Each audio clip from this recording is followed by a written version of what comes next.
Hi, everyone. I'm glad to see quite a few of you are just joining. I'm KK. I just want to give you some rules of the road and some things to look out for. We're still 1 minute to the top of the hour, so I'm just getting you all comfortable and making sure that maybe you have a space that you can be able to ask questions and to feel really comfortable that you're in a room of peers, even though we're not all in the same physical room. And that I'll be here for the next 30, 45 minutes to answer your questions, to kind of talk through your frustrations, and honestly, just to have a little bit of community for us fitness studio owners, fitness studio managers, and really have a place that you can have some support. So as you're trickling in, I want to give you just a little insight as to how you can ask your questions, since you're asking me anything, and to give us a little insight. Tell us a little bit about where your business is currently at. You should see a poll launch on your screen. It's going to ask you some questions about have you recently closed your studio, some questions about virtual offerings, which I know will be a hot topic of conversation likely today, and then also if you're streaming classes, tell us if you're using a free or paid platform. And that's really just to give me some insight as to how I can be most helpful and successful for you. We do not take note of what you've responded to or what what specifically you have said to your questions. So there's some anonymity there that should make you feel comfortable. But also I want you to look over at the Q&A section on your Zoom screen and make sure you use that to ask questions. Use the chat function. This is meant to be interactive. You'll see there's a slide up around me that just gives you a little vision, gives us a little something to work off of. But frankly, I genuinely want this to be something that we are having as a conversation and a collaboration. So that's a lot. I see our attendee count is steadily rising. So as you're joining, I may repeat myself just a few more times, make sure that you're comfortable. And for those of you that are sitting back, relaxed, and ready to chat, I'd love to hear where you're at. So give me your city and state and maybe the type of fitness business that you own. That'll give me a lot of insight as to what the group is really looking for with regards to answers. And I want to make sure our chat function is working.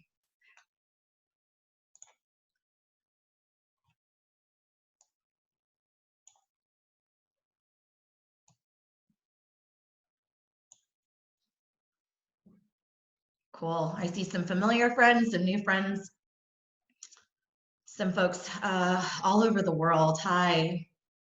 All right, so I'm seeing folks from the East Coast, the West Coast, the Midwest. Lots of different versions of boutique fitness. This is really cool to see, actually. So I'm guessing many of you have both small group and large group training and classes. Yeah, this is phenomenal. I'm gonna let you guys continue to chat me and tell me where you're from, what kind of business that you're running. And just making sure that you can hear me, you can see the only thing that I have up on my screen, which is just to give us a frame of reference. I'm gonna tell you just very briefly about who I am. And why I love this platform, this boutique fit solutions platform that I love to work with.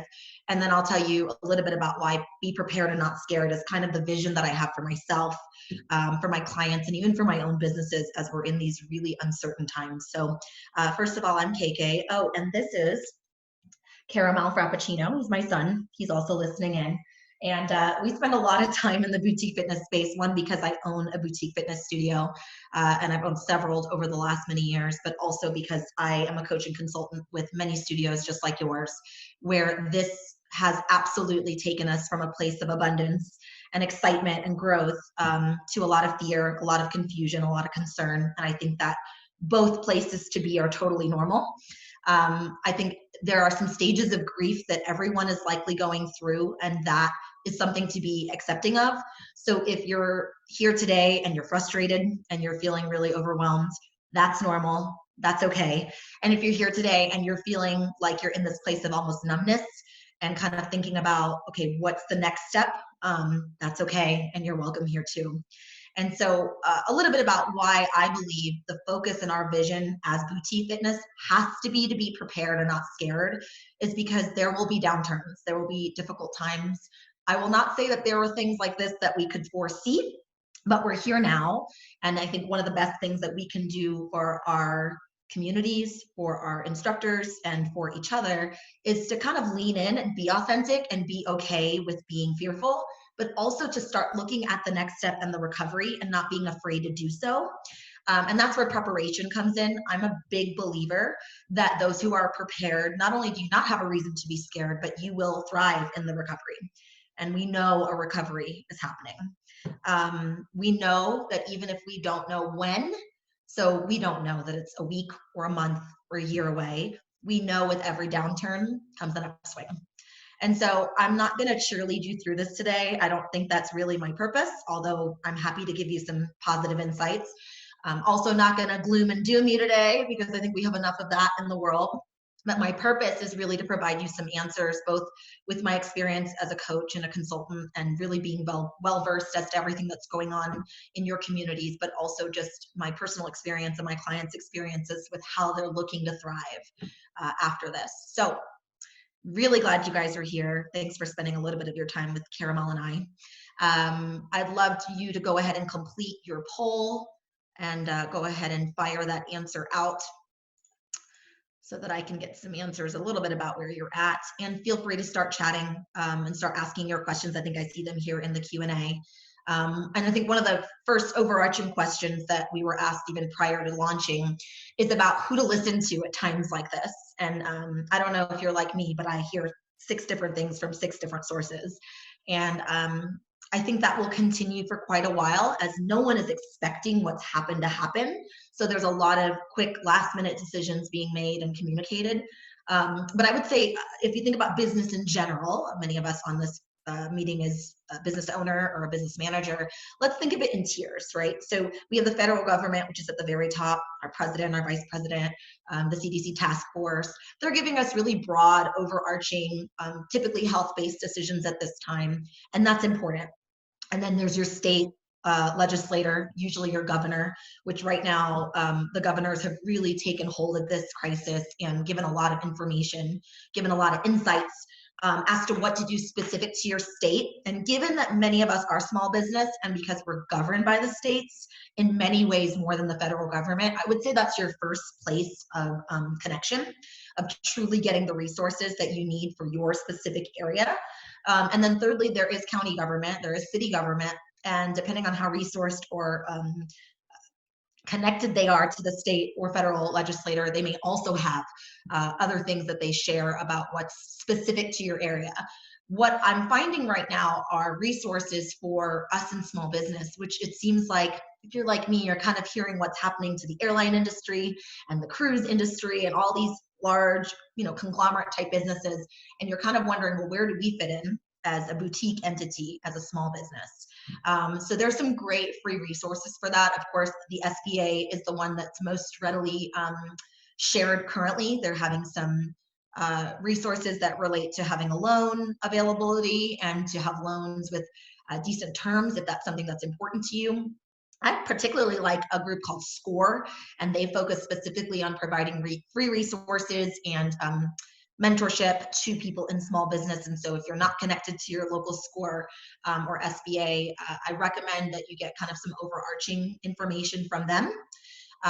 But then secondly, I want to make sure that you know that you do have a community of people like this, like at BFS, like folks in your general area that could use the information that you have to share with others. So don't ever overlook the power of community in this really difficult, uncertain time that we're currently in. I think one of the best things that we can do is be as transparent as possible. And you'll hear that today. If there's a question that you ask that I genuinely don't know the answer to, or maybe I don't have a clear answer to, I'm going to tell you that. And I recommend that that is how we handle our communications with our team, communications with our members and with our regular attenders, and with other folks in our community that may have less resources than those of us. I think that's actually really important, to be authentic and be very transparent every step of the way. So I've got some great questions here. I'm going to read them in case you're not able to see them, and go ahead and dive in. So just keep them coming, okay? I've got a question here about probably the biggest fear that everyone is dealing with, which is how do you suggest that everyone wants to cancel their membership and yet you're trying to offer something virtual something online or streaming. How do you suggest we handle people who want to cancel a contract? Thanks for asking that question. It's definitely probably one of the most difficult that you're going to ask of me today. And you're not going to like my answer more than likely because it depends. I want to be very sensitive to the fact that I know that many of you are in different disciplines, different methods of fitness. You're in different parts of the world, you're in different parts of the states. And honestly, how we handle things is not unilateral in any aspect of our lives, and it's also true for this crisis. I can give you some examples of things that I've had clients recommend or that we've collaborated on together in the last weeks. There are many of my clients that have felt that it was appropriate to go ahead and cancel contracts or put them on suspension. Depending on the software you use, that's not necessarily very easy to do. It means you would literally have to go in and manually provide a freeze to every person on your membership.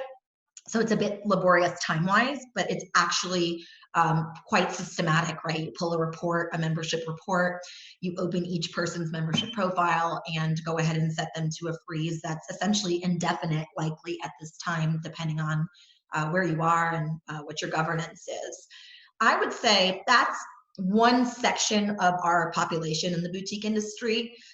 There are a lot of other businesses that are choosing to ask their members to do the bold thing, keep their membership going as long as they're so able to, and to support their communities, support small business, and by allowing them opportunities to interact, such as virtual classes, they feel comfortable with that. I'll be honest, I feel that either is successful depending on your ability to communicate authentically and transparently what you're trying to do. So I would imagine with a group of this size, there'll be a number of people that want to go ahead and cancel contracts as quickly as possible. And there's a way to do that, right? You go into your software, you cancel the contracts, you let a communication go out that's likely email or social, and let folks know that that's what you're choosing to do and give them a time frame. I think a lot of the franticism that we see, even with panic buying, is that no one knows like when the next set of news is going to come out. It seems like every day this is evolving and changing. But again, going back to transparency and authenticity, I think being honest to say our information is changing rapidly, and as soon as something changes, we'll let you know. Or letting them know that you'll be analyzing the situation on a week-by-week basis. I think it just allows people a chance to breathe. And honestly, it gives them a chance to understand what to expect from you as the studio. And I will say there will be folks that are already hard hit. I've already heard of businesses that are laying off, large businesses and small businesses. And so it may be appropriate that when a member is uncomfortable keeping their contract, you keep it very simple. You wish them well. You tell them they're ready to come back in whenever they're able and that they'll be welcomed back.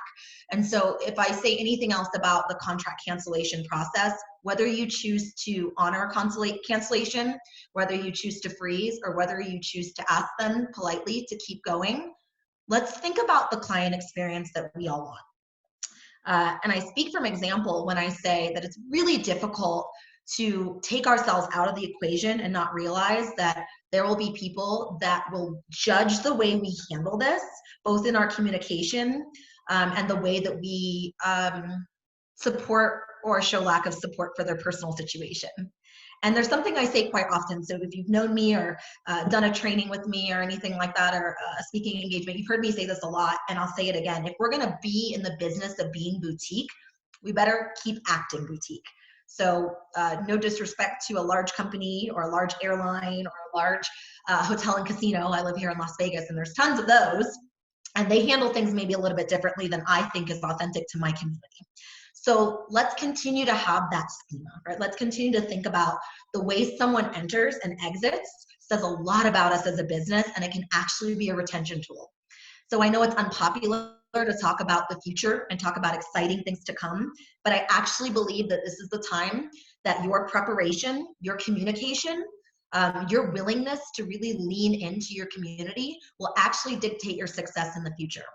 And although we don't know when that future is, and it seems really far off into the distance, I think it's really clear to say that the strong will survive in this situation. And the stronger we are has a lot to do with how transparent, how authentic, and how well we communicate. So don't overlook those small tools like social media, like email marketing, like SMS, like text messaging, to allow you to engage the people that are a part of your community very collaboratively, and also to keep them excited and keep them engaged in a way that's helping them beyond just what they do at your studio. So if we're focused on fitness, maybe it's time to think about the overall self. And so I think there's really something to be said for practicing what we preach and allowing someone the space to have the fears that they have and the personal situations that they have, and having them know that they'll be welcomed back in. So that's a lot. That's kind of two different questions in one, but I thought that would be really important. Here's another great question. I'm hearing a lot of boutique studios are paying their instructors some kind of base rate for each class that they would have been teaching. With no income coming in, I can't imagine being able to pull that off, particularly not knowing how long this will last. Is there a trend that you know of? Great question, and I'll be the first to say I am the best practices and success replicator of many things, but there is not a trend that I can see a clear consensus of at this time, even working with as many studios as I do. But what I can tell you is I've seen some studios do that with success because they do have some financial reserves and they feel like that's appropriate.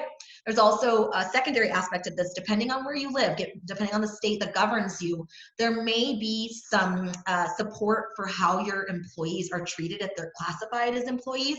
So I would reference you back to your state government, kind of understanding how they're handling paid time off, sick leave. There's another one I'm blanking on right now, forgive me. Unemployment, which is really an unpopular thing to share. But let me give you this as perspective. Going back to being authentic and transparent with our team and our customers, I think one thing you can share, if that is a situation that you need to be in, where you need to not be able to pay your employees for a set amount of time, or at least indefinitely until you figure out what your next steps are. There are resources for that at times, depending on your state government. And what you can share with your team is, this is the last thing that I want to do. I can't imagine that this is the thing that I want to do after all that I've done to invest in this business, after all that I've desired for this community. But this is a strategic opportunity for me to be able to support you as my employee and be able to get you unemployment benefits while giving you the insight that I want you back. This is not a long-term decision for me, but it's something that the studio needs to do in the short term to have a studio to come back to. So I think there are different schools of thought on this, but if you have the resources to pay your employees, many states are recommending and asking that you do, or that you take out one of these SBA loans to do so.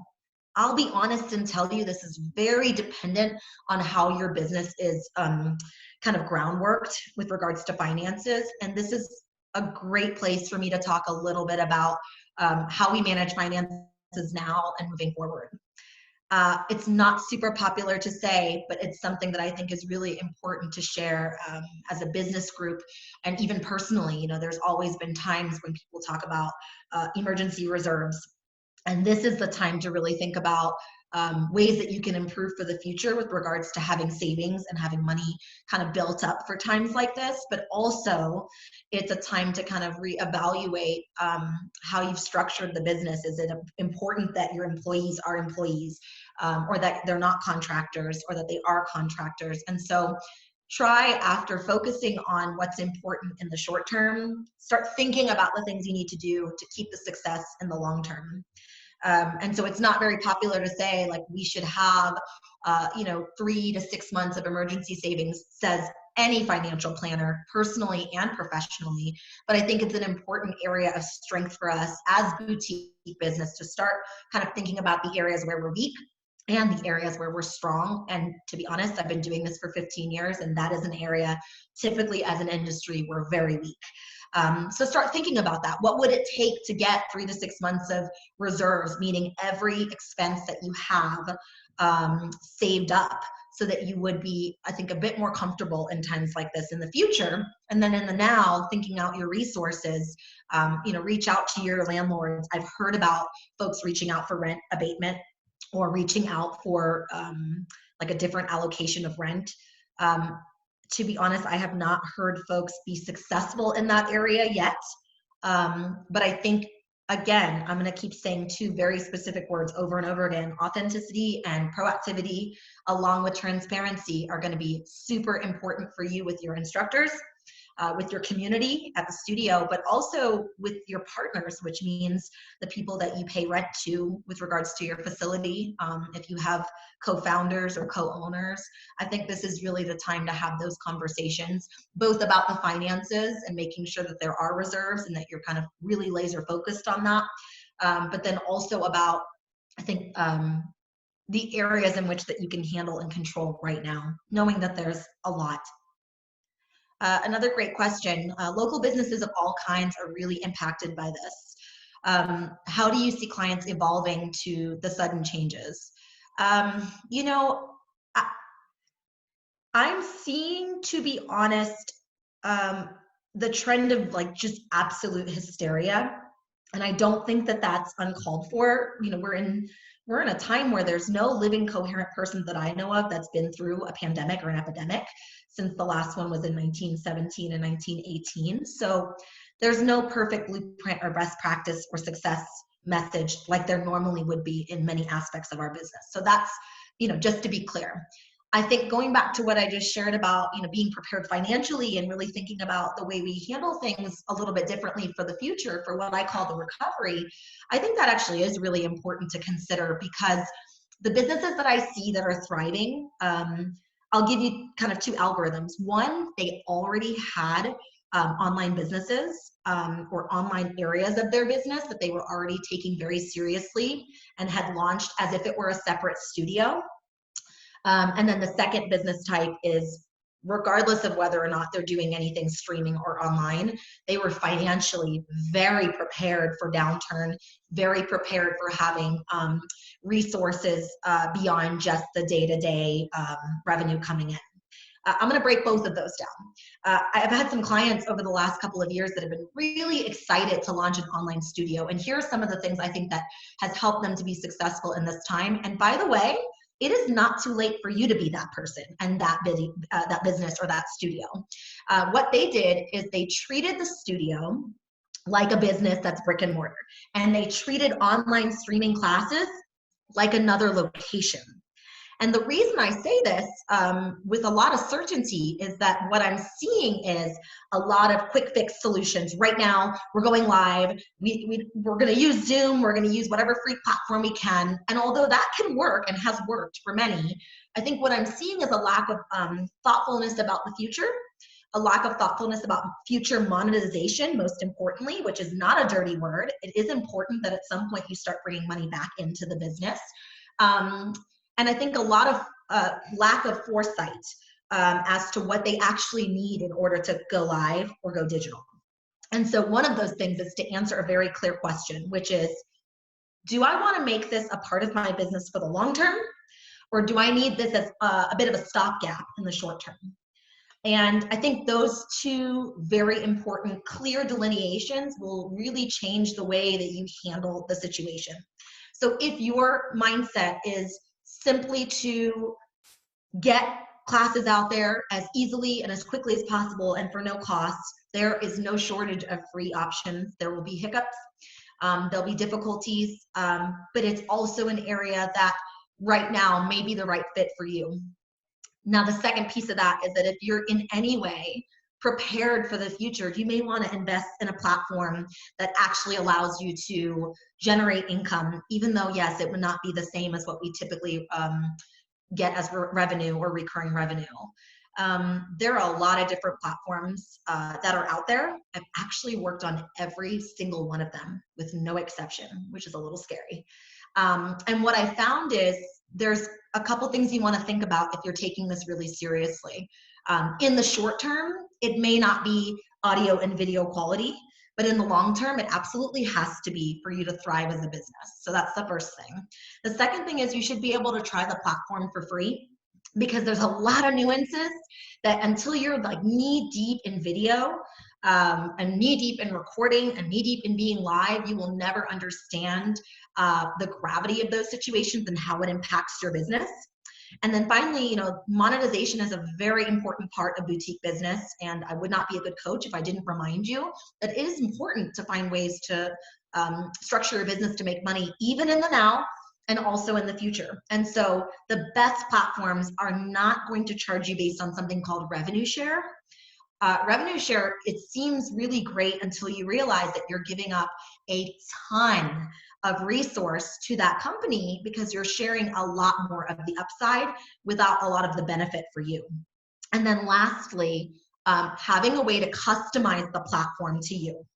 That's really important when you're taking this seriously, because it's no different than saying I'm going to have a pop-up location as my second location versus owning, renting, and structuring a physical business. And so you can see with the pop-up, you don't have as many customizations. You don't have a chance to really make it work for your community, which tends to affect your ability to generate income from it. Whereas having a software that is really keen to white labeling, which is what that's called, like having a platform that allows you to use your own URL, your own website, that's hosted by them, but it's also structured in a way that provides your brand all of the visibility, is extremely important. So with those 5 criteria, to be honest, there's only one platform that I've seen tremendous success with. Oh, forgive me. There is one more, and it's being able to communicate in the platform. Here's why this matters, because there are platforms in which that you can go live really quickly. I think the most common is the one we're on today, which is Zoom. But here's what you miss, here's what you lack, and here's where, as boutique fitness guys, we have to get this right. It's the connection to the community. So after class, before class, how are we connecting and communicating with them? So if free is your stopgap, if it's your short-term option, no worries. You do what you can with what you've got. If this is a business for you moving forward, if this is part of your next step, your next iteration, your recovery, then I think it's important to think about an all-in-one platform that doesn't just provide you those kind of 4 things that I told you about, but also being able to communicate very seamlessly and automated. So without having to add more staff burden to your costs, there's really only one platform that I've seen that's fully integrated. It's called Uscreen. It's actually going to be in a document that the BFS team and I are sending out later this week. So keep an eye out for your emails after this. Uscreen with a U is a platform that I can tell you I recommend it because I actually use it, right? And so although I've worked on many other platforms that have a pretty interface, I've not yet found another platform that allows me to try it for free, that's allowed me to talk specifically to the people that are within my online community, but more importantly, to have automated systems that allow me to very quickly and very systematically generate revenue. And so I'll just give you some examples, since I see a lot of questions about this, and I'm going to chat the name of the platform right now. And I would be happy to send you guys, there's a page on their site that talks about alternatives. And it kind of breaks down probably many of the other alternatives that you're thinking about. And I'm not biased. I actually have clients that are successful on many, not all, but many of those platforms. And what I'll tell you is with Uscreen, I just saw such a difference with regards to speed to getting up and running, essentially, as a business. Imagine starting a whole new studio and treating it as such. And then secondly, that speed to monetization, because there were automatic emails already set up, ready to fire with some customizations needed. I mean, I had a client, we set up their Uscreen, no joke, and had them live in 48 hours max. That included everything. The other thing that's great about Uscreen is that for pre-recorded videos, they were able to really get the most out of their immense amount of time that they spent recording those videos. The one setback I think we recently found is that live was an additional cost that seemed really cost prohibitive at this time. But to be honest, live is not really where the structure of online will be in the future. I understand the purpose for live now, But to be honest, when I think about the industry trends for online and digital studios, what we know about our clients and our communities generally, and this is really generally speaking, is that clients need the convenience of the recording. They need the convenience of being able to pop it open at 2:30 p.m. where we would never be streaming more likely. And it keeps our costs low, because you have to think, when you're running this online studio, we're treating it like a brick and mortar studio, which means we need to be strategic about how many classes we're running through there if we're running it live. How are we paying our instructors? And so part of that is also being strategic to say, we only provide you the best with our recordings versus just every class under the sun, you know, given live. There are many nuances to opening an online studio. And taking it seriously, which is kind of where we're focusing a lot of our energy right now, just because I see tons of questions about this. And here's the biggest setback and also the biggest opportunity. It's the same thing that I see with online studios. We have to promote it. So I think there's this mindset, like, and it's true for some of us, even with our brick and mortar businesses, is if you build it, they will come. And although that's sometimes true in life, and sometimes we hit a really amazing market that absolutely needed what we had to offer, to be honest, with online, it appears much more simple than it is once it's up and running. It's a beast in and of itself. It's a studio in and of itself. So that means regardless of the platform that you choose, you have to promote it. You have to actually spend time, resources, which means money, team, and really invest in this studio because it is one. So this is when I think about recovery versus the now. This may not be something that financially is feasible for you right now, but it is something that I highly recommend you consider as you're kind of forced to stay at home a little bit more. You're forced to think about the business a little bit more. And I know there's a lot of concern and fear around what will happen if this recovery lasts a little bit longer than we thought, or this kind of depression area lasts a little bit longer than we thought. And I think the answer to this is really clear. Now is the time to be prepared. Now is the time to plan. Now is the time to invest in the areas of the business that maybe we've neglected, including going online, but not limited to at all. Now is the time to talk to your staff and make sure that you're building those relationships so that you're not constantly turning them over. Now is the time to increase how you train them, especially if they're going to teach online. One of my biggest frustrations of online classes, just because I've been doing this so long, I think I even launched a client as long ago as about 7 or 8 years ago, when there was really only 2 platforms available. And what I found was the instruction was garbage. Can I say that? I guess you guys can't talk back, so I'll just be honest. The instruction was really lackluster, and it wasn't for a lack of heart. I mean, let's be honest, we're boutique fitness. We got a lot of heart and we have a lot of love, but I think what I really genuinely saw was that when you take it seriously, it's not just about monetization. I mean, everybody wants to make money, and I always will encourage you and applaud you to make money. But it's really about giving people what they're looking for. Anyone can turn on YouTube and see a lackluster video for free, right? Let's just be honest. There are a number of celebrity platforms. There's big business platforms out there that have been offering videos and DVDs and streaming for years now. So when we think about who we are as Boutique Fitness, we have to really think about our community and how we connect, how we queue, how we converse. All of that really matters, even more online.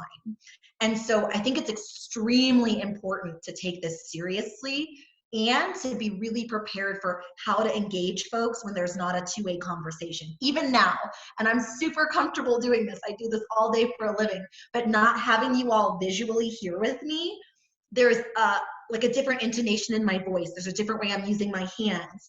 And that's actually just as important when we're teaching online.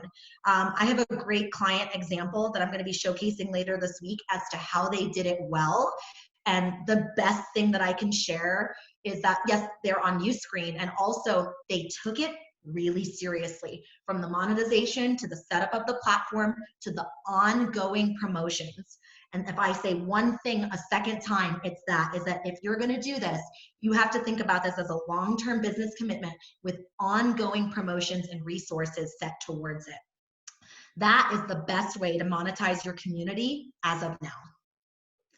Feel free to keep chatting questions about this. I just want to make sure I cover everything under the sun, including digital classes, because I could talk about that for literally 2 hours. Oh, this is a really good question. I'm glad I saw this. How do we handle local gyms who've continued to stay open and are capitalizing on all of us who've been responsible and closed? By staying open, they are prolonging the reopening for all of us. Ooh, I'm getting the good questions today. I'm trying so hard not to offend, so forgive me. I'm taking a minute to just make sure that I'm thinking through my answers and giving you guys a lot of value. I want to be sensitive to the fact that not every business believes that it's right for them to close, and I actually agree with that. I have clients that have found that it's actually important to their community that they stay open, maybe because they're not in a place physically that tells them that they have to be under like a non-essential quarantine. Maybe because they deliver one-on-one or under 10 services per people. And so that's been the latest CDC guidance that I've seen is 10 or under. And maybe because for them, the way that they view their business and what they provide to the world is a little bit different than you do. So I'm never going to poo-poo anyone's plans. I think in difficult times, we do the best we can possibly do with what we've got, going back to being transparent and authentic. And I actually would tell you that the vision of looking at how businesses are staying open versus what your business needs to do when it reopens is probably not a popular thing to share, but it's the vision I would give you because it's what I believe personally. There will always be competition. We are currently in a really unique part of our industry because our industry is built on copycats and hype. Can I say that? I mean, there's a lot of that in our industry. And so whether it's COVID-19, whether it's some sort of recession, whether it's any sort of time that's coming up, positive or negative, we're going to deal with competitors that are doing things that we agree with and doing things we don't agree with. I think in this particular situation, my recommendation is to judge not and to literally take what's in your control by the hands and to own it. And so with that, I'd love to use that to talk about how do you own your community a little bit more? How do you lean into them when you're physically not there? Well, let me kind of start by saying, guys, the only thing we do in boutique fitness is not just provide classes. If we just provided classes, we'd be no different than our big box competitors, like just to be honest.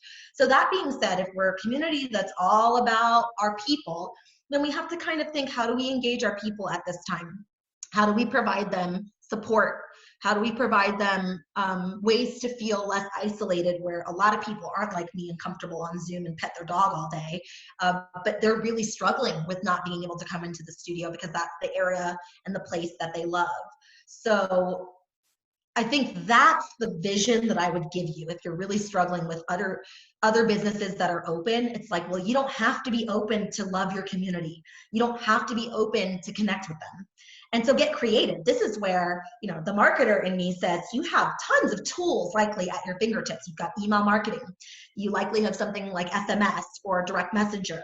And this is the time to utilize those tools, including your website, as a tool to communicate with folks and keep them encouraged. Start a challenge, start something that gets them feeling like they haven't left the studio entirely. I think that's how you handle this in the short term, is you own your people and you own your space. And you don't be afraid to branch out. You know, you may be a kickboxing facility, but that doesn't mean you can't talk about self-care. Doesn't mean you can't talk about mental health. It doesn't mean you can't collaborate with a psychotherapist that's got an office around the corner from you guys and host a live yourself about, you know, how to handle these uncertain times. This is the time to get creative. This is the time to be proactive. And this is the time to be prepared, truly, for your recovery. So whatever that means for you, this is the time to invest. And I'll give you guys a great tip. If you don't believe that this is the time to do that, and I totally respect there are many different stages of grief, and so you may be in that stage of just like still feeling panicked and feeling down, I want you to do something. I want you to check your website analytics. Use your Google Analytics. It's something that's free and should be on your website.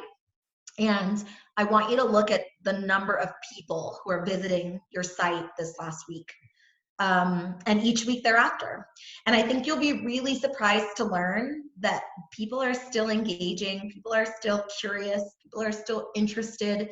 And although this is not the time to maybe put out a sale, I think this is the time to own who you are as a business, what you want from the future, and how do you connect those dots with great communication and collaboration. And I think when you see those numbers, it really speaks to the story of people are still there. They're still waiting to hear your voice. They're still waiting to be encouraged by you. And they're still ready for the recovery. Ooh, oh, I'm proud of myself. I'm having a moment. Because I really believe that. I think people are still looking forward to that recovery, as are you. Not just financially, by the way, but because this is really important to our psyche. It's important to have something to look forward to, just like it's important to lean into how we are right now and where we're struggling. So I hope that helped. I feel like I kind of rambled through that one, but I genuinely, I'm a big believer that you control what you can control, and you do the hell that you can with that as much as you possibly can. But what you can't control, like other people and other things going on around you, you block it out and you let it make you better. Ooh, I see some really good questions about utilizing your staff, and I'd love to talk about that for a second. The question is, instructors typically have their own following from our studio clients, but with limited resources, what specific tips do you have for engaging them via social, etc.? I think this is a great time to institute things like challenges, like posting about things that they can do at home beyond just working out, by the way. I think everyone gets it. They can work out at home. Everyone gets it. There's a streaming option. But things that people can be engaged into by tagging a friend, things that they can be engaged into with accountability. That's a big thing in the boutique fitness community. Like, hey, today we decided as a team to just each in our own individual spaces, because we're all on quarantine, sit outside and literally say nothing for 5 minutes. You would be floored the things that we heard in that time. And mind you, I'm not using the word meditation on purpose, because if you're not that kind of studio, if you're not that kind of vibe, it may feel weird to talk about it that way. And it may feel inauthentic. But imagine that as a place of engagement for an instructor to say, I'm missing seeing you guys as much as you are. Here's what I did today to kind of cope. Hey, tag me, tag the studio. Tell us what you did. Take a picture and tag the studio and tell us what you did to cope today. And each day you have something like that that's different, that's engaging, that's still building community. I've seen great examples of folks using Facebook groups to have a place for people to just kind of chat in. One of my favorite things is to host, a challenge is not really the right word for it, but host an environment that allows you to also say, hey, one of the things you come see us for often is accountability. Here's a spreadsheet that we created. How about you check off the days you actually attend a live class? Or how about you check off a day that you did a recorded class, even if it's not ours, even if it was just like a 20-minute thing on your own. And so what we're doing here is we're connecting the dots between what we do now and what we can do in the future with regards to accountability, right? And the things that we provide as a fitness community. So I would say lean into encouraging your instructors to do any aspect of community building that they're comfortable. But I'm gonna throw a quick disclaimer there and say, if you're not currently resourced to pay them for that time, it may be a bigger conversation that you need to have so that it's more collaborative and less about what they need to do to keep their job. I think there's a lot of fear in the instructor community right now, since many of them, either they do this solely for a living, or they do this on the side, but they have so much heart that the idea of not teaching again can be really scary. So provide them things on their terms that they can do to kind of help control what they can control, which a lot of times is based on classes, community building, based on, instruction and interaction with participants and vendors and and members. I think it's really important to give them something they can do, which they're often really open to. So I hope that's helpful. I think the clear point of delineation there is to be very cautious of that line between what you're telling them they have to do and what they're open to. And by the way, this is a great time to have conversations with your team one-on-one. If that's something you don't do regularly, this is a great time to institute a monthly meeting that's really engaging about their needs, their growth, where they're at in their lives or their career. And you can be really honest, by the way, and say, we've never done this before. And so I'm really glad I have the time to do this now, but it's something that maybe if we're enjoying this together, that we can do in the future as well. Like, I don't want to just be that owner or that manager that doesn't check in with you because life is busy, but it's something that I'd like to work into our day-to-day or our week-to-week or our month-to-month moving forward. This is the time to really help your team to be stronger at their skill. So cueing, new exercise techniques, but then also this is the time to really get what matters to them and connect with them on a deeper level. There's never a downside to that in an industry where we're kind of constantly fearing turnover, constantly fearing instructors going out on their own. I think that's just a really important thing to not overlook at this time. Remember, this is not just about the now, although the now is very important. This is also about the recovery. It's also about the next step and being prepared for that. I think I see one more question. We're close to time, so chat any other questions that you have. By the way, we will be allowing a replay of this and we'll get it out to you. I'm also offering a 15-minute complimentary check base and reboot if you want to talk about some things that maybe you weren't comfortable sharing here today, or you just want to come up with a plan for what to do in the short term and the long term. That's totally complimentary to you and something I'm more than happy to do. You'll be getting an email about that with the replay, so keep an eye out for that. Also on Friday, we have an amazing resource coming out. It's a playbook all about business challenges related to COVID-19 and beyond. And I speak actually very specifically about my experience with truly launching an online studio. And I'll have a case study with my friends at the London Method coming out. It probably will be early next week, and I'll be happy to share that on Instagram as well. I should probably let you guys know how you can find me. I would love to stay connected, and as we do more and more with Boutique Fit Summit and the solutions, I know I'll see you more, but that's me on Instagram. I just put it in the chat. I'd love to hear how things are going and just give you a voice, and if nothing else, someone to vent to. So going back to this question, I think I see a lot of questions about still about like monetization of a pay for platform. I honestly think, so this is a question I missed earlier about this. I honestly think that when recovery happens, I think I said earlier, the strong will survive. I also believe the strong will have had taken online solutions seriously for the long term. So just to be clear, although I understand that there's an investment usually involved, although not much. If I recall, even the platform I'm most comfortable with Uscreen, it's like $99 a month at the lowest and $249 at the highest. That's a lot cheaper than studio rent. So it's not much, but at this time I understand that it would be really scary to start investing in something new, even if there is, no commitments. So keep that in the back of your mind. But then also, when we think about the trends of the future, this is one of them. And it's a trend that I don't think will go away. I think it's a trend that will continue to evolve.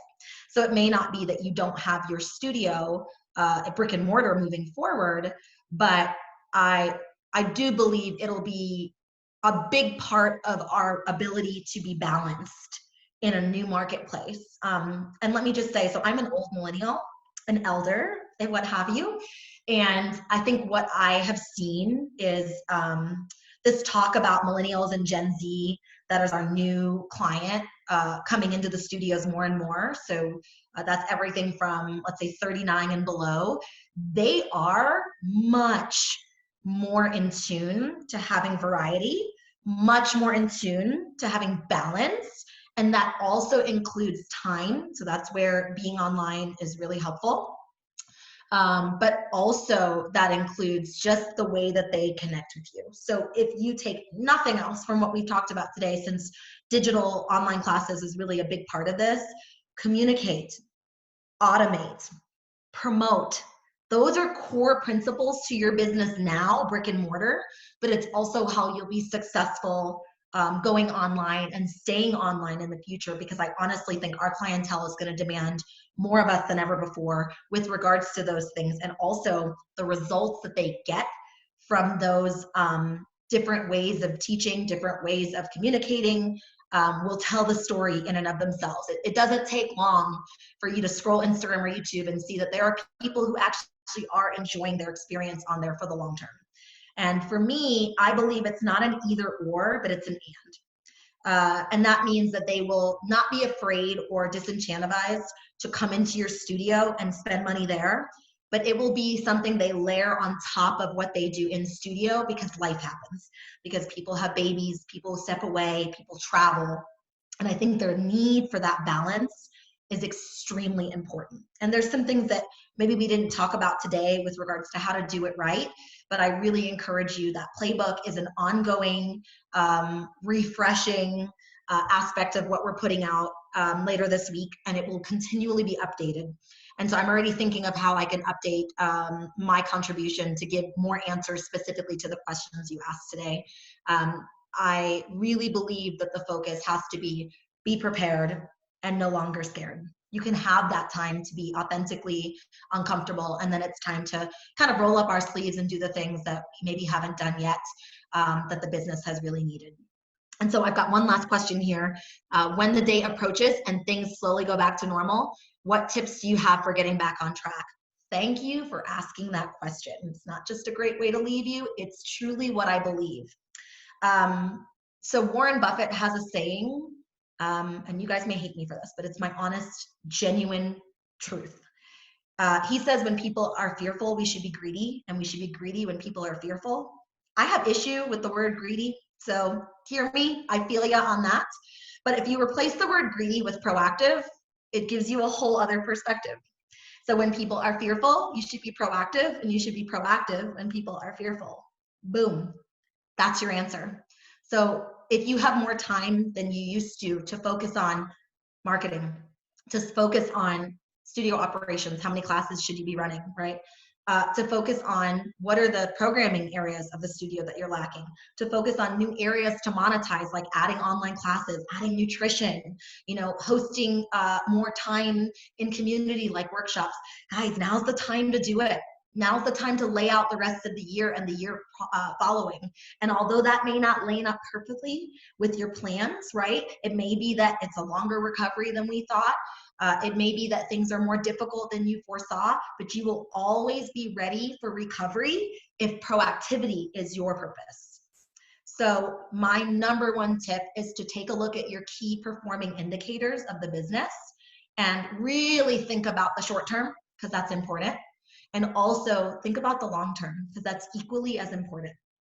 And when you think about the long term, I want you to first think about the financial, think about profit. There's a lot of times I've talked about profit in my career where people roll their eyes and they look at me like, you don't know what you're talking about, girl. That's a long way away. And I will tell you, it is an important part of your now and your future.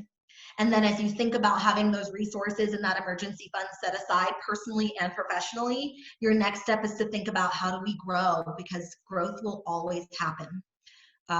There will always be a recovery. So the question of when can be a question, but the question of if is very clear. And then finally, I want to leave you guys with something that I personally do and believe in.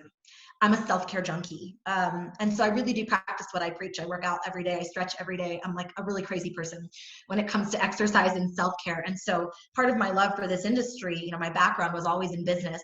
And then I kind of turned into a studio owner because I love teaching so much, even though it was just my fun thing to do.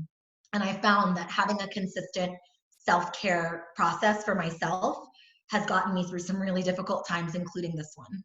And so don't you yourself be so worried about the world and your staff and your people that you forget to kind of put that oxygen mask on yourself and take care of the things that are within you that need to be taken care of and looked at and reflected on.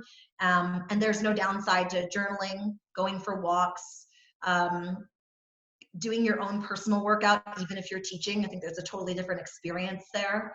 And really spending the time on rolling up your sleeves on the areas of the business that you've neglected. I cannot say that enough. You have amazing resources coming your way. The BFS team actually has a nutrition webinar coming up next week. So if you're interested in that area of growing your business, boom, they got you. And if you're thinking more about online classes, beyond just offering something free for the short term, I have not only a resource coming to you from the playbook, I'll be doing a live anatomy of with my friends at the London Method, which is one of my favorite best practices for launching an online studio. So I'll get you guys information about that. And I'll be around if you have questions. I would recommend that any partner or vendor that you work with, you request and resource them the way you would want to be requested and resourced. So I see a lot of frustration, I see a lot of hurt, but I also see a really beautiful coming together and collaboration that I've never seen before. So if that's reaching out to your landlord, reaching out to your software company, know that everyone is looking for the best possible solution for their constituents, for their people, and also for themselves. And don't be afraid to ask for what you want once you've taken the time to figure out what that is. Thank you guys so much for being so incredibly engaged. You will be getting your replay in the next 24 hours. And I'm absolutely looking forward to hearing from you, whether it's your frustrations or your fears, but also your recovery and your successes, because I know they're coming. I'll see you guys really soon.